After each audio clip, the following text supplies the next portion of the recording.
বন্ধুরা, কিসের ডিম ঝোল ভালো লাগে বলুন? ঘোড়ার ডিম, না হাতির ডিম, না ছাগলের শিং, না পোলট্রির ডিম, নাই মুরগের ডিম? মুরগ আবার ডিম পারে, ভেবেন না তা না। মুরগি আর মুরগাতে যদি না হয়, মুরগার ডিম কী করে পারবে বন্ধুরা? কোন ডিম ভালো লাগে?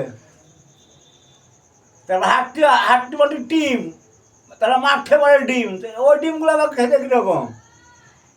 ঘোড়ার ডিম খেয়েছি, দুদিন ঝোল খেয়েছি, 12 টাকা দাম ছিল।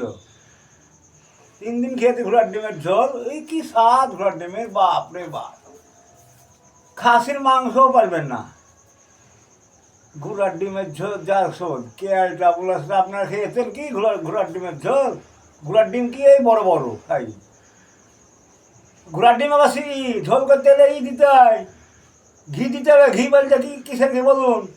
সবথেকে ভালো ঘি হচ্ছে নাকের ঘি।